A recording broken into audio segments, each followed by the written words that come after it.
What did you make of today's ruling from the High Court? Well, it's really interesting in the way that it has explained to us what the idea of the constitutional imperative that's being protected by the earlier decision in Canavan. So if you remember in Canavan, they said, it's plain on its face. Section 44(1) says you can't be a dual citizen and be in Parliament. But it recognised that there might be a scenario, say for instance another country determines everyone's an Australian citizen, another country is a citizen of their country, which makes everyone a dual citizen and would effectively preclude anyone from being a member of Parliament. The court recognised there might be some situations where, as long as the person has done all that they can to get rid of it, then they wouldn't be prevented from being a member of Parliament. So this case was really drawing that out further. What is it that is beyond your control? And Katy Gallagher's argument was, well, I've done everything that's within my power, so therefore I've done everything that is constitutionally required, and so I can't be prevented because of another country's prevention of me or for not having processed it.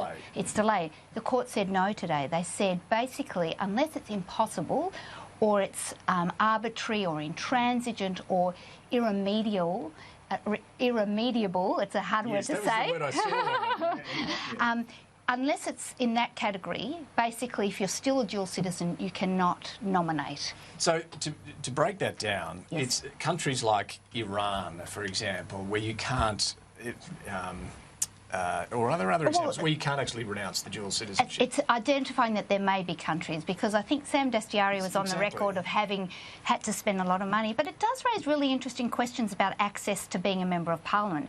Because first of all, as a citizenship scholar, I know that every country has very different regulations and rules about renunciation, and they can change over time.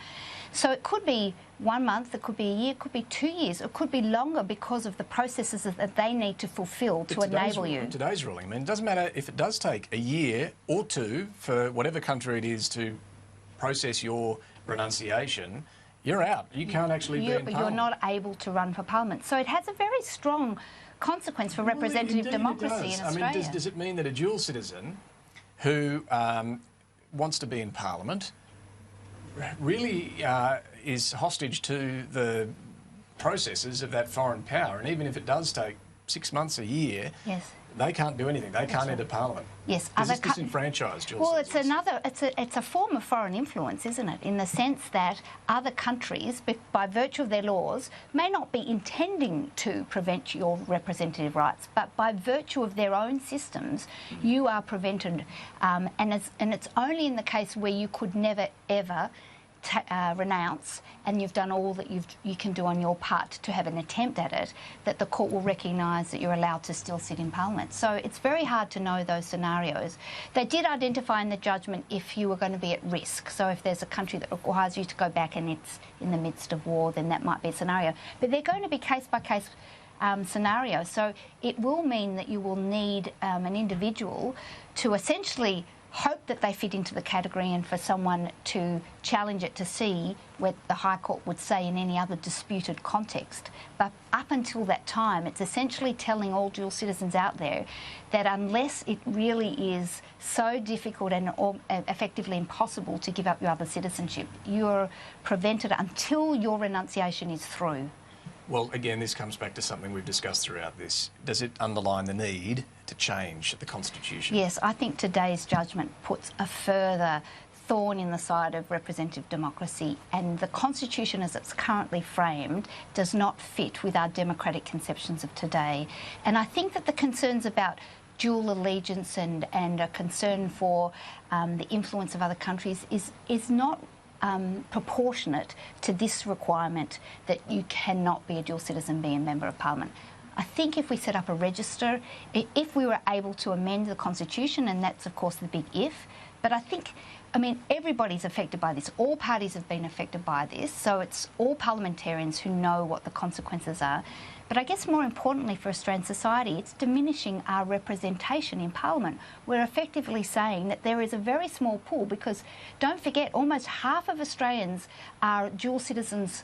Or entitled to. And entitled to. And in fact, that point is really important, David, because since 2002, the Citizenship Act was amended to enable all Australian citizens to take up dual citizenship without losing their Australian citizenship.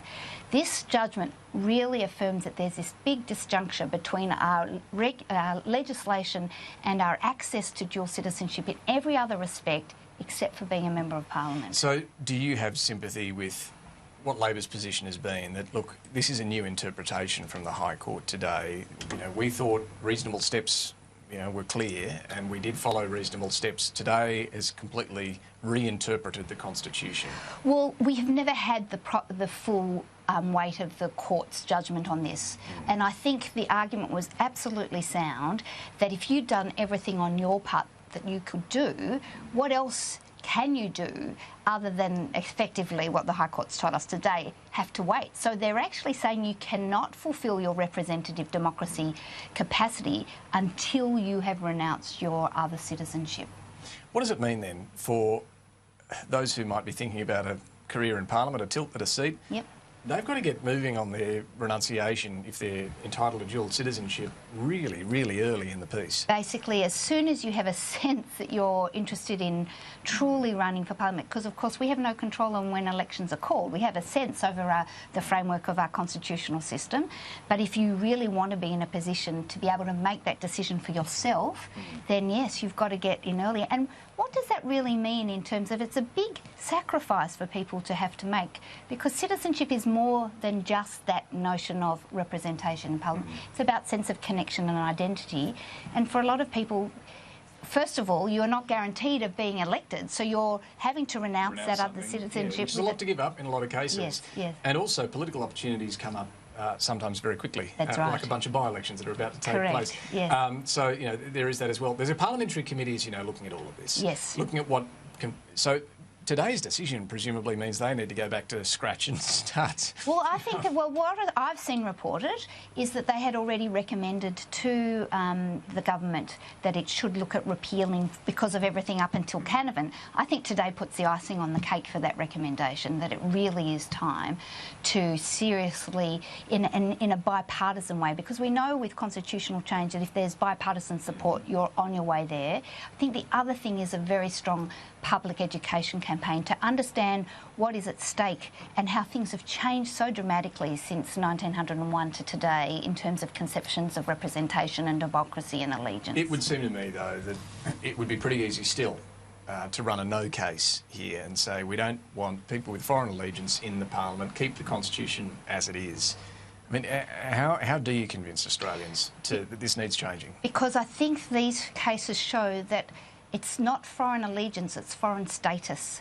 And allegiance is a much broader concept, and that you can renounce that other country's status and still have a sense of connection and allegiance. And so the actual requirement to do this doesn't fulfil the concerns that people are expressing about why they want to keep it. It doesn't actually remedy that. You formally renounce another country's status, but you might still have that connection and allegiance. So it's better to be transparent and say, change that section, put in something into the Electoral Act to say that if someone has another citizenship, it needs to be put up on the register of other interests. So it's there for transparency, everyone can see it. And perhaps there might be situations like, for instance, if Australia is directly at war with the country that you are a citizen of, or you might be able to put into your legislation, which can change according to the needs of the time. A list of countries that are no-go areas in terms of dual Correct. citizens. Or catalysts that require someone to then take a step to renounce within a certain time.